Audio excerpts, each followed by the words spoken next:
Allez. Bon, bah, bonjour à toute la team, tout ce que j'aime, tout ce que je pensais dans le cœur, dans l'esprit. Voilà, je pense beaucoup à vous à tous et je fais qu'une seule vidéo pour tout le monde. Mais ça est plus spécialement adressé à chacun et chacune d'entre vous. Donc voilà, on a franchi les monts du Cebreiro, on est à Tria Castella ce soir, en route pour une de nouvelles aventures. Ça n'a pas été simple ces 2 derniers jours, ces deux étapes assez énormes, certainement celle de hier. Cette belle aventure, j'en profite pour dédier un petit peu cette vidéo, il va se reconnaître, c'est Arthur, oui. J'avais en fait déclenché Compostelle il y a un peu plus de 10 ans, effectivement. J'avais même commencé à acheter les bouquins, ce que j'ai avec moi, c'est plus très à jour. Et j'avais un peu mis de côté ça. C'est quand tu as relancé ce projet, Arthur, pour la route du Rhum, que je me suis dit, pourquoi pas faire le mien. Et ensuite, il me semble me souvenir que tu, lors de ton départ de Saint-Malo, juste avant, tu avais tourné une petite vidéo, effectivement, sur le quai des bateaux, et tu avais dit que le passage écluse de Saint-Malo, ça avait été un moment de malade mental. Et ben moi, hier, j'ai vécu une étape de malade mental. On est parti de Villafranca del Bierzo. J'ai pas choisi forcément la facilité, mais c'est peut-être une des caractéristiques de ce Compostelle. D'ailleurs, il faut que je vous dise que ces deux derniers jours, que ce soit la Croix de Fer, puis le Cebreiro, c'est 2 étapes qui m'ont franchement pas mal transformé, pas qu'en tant que pèlerin, comme dans la vie pour la suite de ma vie. Donc effectivement, j'ai parti la variante de Pradella, qui était une grosse partie montagneuse, peu fréquentée par les pèlerins, mais très belle, pour le passage de crête, très escarpée également. Ensuite, on est passé, je suis redescendu évalué. Là, j'ai eu pas trop de bol, j'ai eu de la pluie, un peu de pluie, mais ça s'est très vite dégagé. Puis ensuite, on est monté jusqu'au Cebreiro petit à petit, en suivant le rio Valcarce. Petite fleuve, petite rivière qui petit à petit, grosse rivière, puis une petite rivière, puis une petite torrent mentale. Ça a été des pentes très très fortes, effectivement. Heureusement des villages intermédiaires où j'ai bien pensé parfois me dire allez, je m'arrête là, mais j'ai voulu vraiment continuer, effectivement. Surtout que au dernier où la pente était très très forte, la Laguna, effectivement, la Laguna, j'ai vu simplement que l'entrée en Galice et Salvador était plus très loin, donc j'ai dit allez, pourquoi pas continuer, et c'est la petite photo que je vous ai envoyée. Un petit chiffre au passage pour que vous vous rendiez compte de ce qu'est le malade mental. Je pense que hier, c'est une des plus signes, les plus enchérissantes de toute ma carrière de randonneur. Oui, même devant, je la place même en longueur, même si elle est plus courte en longueur, je la place même devant l'étape qu'on a fait Quentin, toi et moi, Quentin, entre Rambouillet et maintenant. Quelques petits chiffres, ça représente pas beaucoup, mais ça représente beaucoup de statistiques. Alors hier, j'ai effectué 47 630 pas pour une distance totale de 38,2 km. La randonnée elle-même, c'était 32,11. Et j'ai monté le chiffre absolument hallucinant de 195 étages.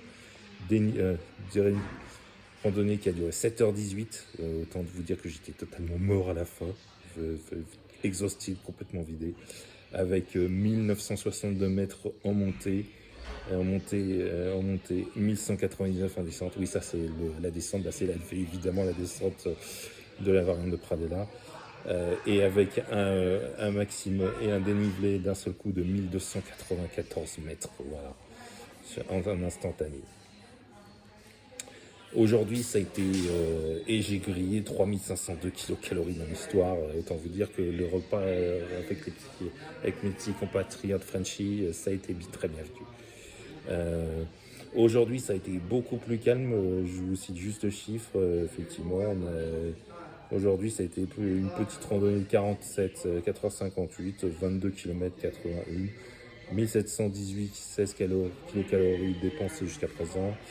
avec 400 mètres de niveau positif. Oui, parce qu'on a continué à monter avec des gradients assez forts, effectivement, pour arriver sur le col, et 1038 en dénivelé négatif et un dévié maximum de 1378 mètres. En négatif, évidemment, c'est effectivement la distance qu'on a faite. Voilà, donc ça c'est des petits chiffres qui sont un peu pas mal effectivement. Aujourd'hui, par la chance, il a fait très beau. Ça c'est un beaucoup couvert et gâté ce soir, puisqu'il a même plu. J'avais fait un petit tour dans le village et je suis rentré précipitamment à l'abri, me mettre à l'abri parce que franchement, il commençait à bien pleuvoir. Que vous dire de plus? Que franchement, c'est un très bon moment que je vis.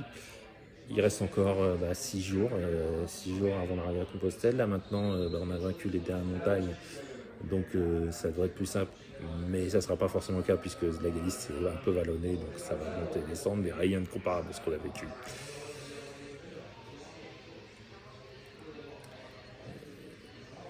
Et ensuite, voilà. Donc il y aura l'arrivée. Il y a demain, j'ai un choix à faire pour ceux qui ont fait petits commentaires nécessaires. Pour ceux qui connaissent déjà, j'ai la variante et qui connaissent évidemment la variante la variante, c'est une grosse journée avec une variante, avec deux variantes qui partent dans des directions complètement différentes. Une variante plutôt vallonnée, collinée, qui passe par un patelin qui s'appelle Sainte-Xile. Et une variante plus qui suit le cours de la rivière qui est là à Triac-Estel, la rivière Saria, qui va jusqu'au monastère baroque de Samos. La variante Samos étant plus longue, mais plus plate que la variante par Saint-Xile. Voilà. Après un rendez-vous, ça va être la dernière journée sur laquelle on va être un petit peu, moi et mes frères pèlerins qui arrivent de loin, voire de très très loin, qui est un peu tranquille parce que Saria, on arrive juste à la limite des 100 km. Oui, parce que aussi, il y a pas mal de choses, c'est que évidemment la signalisation de Castille et Léon a disparu. J'ai pris les dernières petites photos de la dernière borne, effectivement, la dernière borne et la dernière panneau indicateur le panneau indicateur de Castille et Léon, qui se remplace par les bornes galiciennes qui, elles, sont ultra précises, elles sont même positionnées tous les 500 mètres et elles indiquent la distance, tenez-vous bien, au mètre près. C'est-à-dire qu'on a par exemple, on a 154,638. Voilà. Donc là, pour le coup, c'est plus du tout la précision léonienne ou castillane. Voilà. Donc, ces bornes-là, on va arriver, on a passé les 150 aujourd'hui, les 100 ils vont être franchis après Saria, et Saria étant 100 km étant la distance minimale pour obtenir la Compostela, on va avoir plus de monde.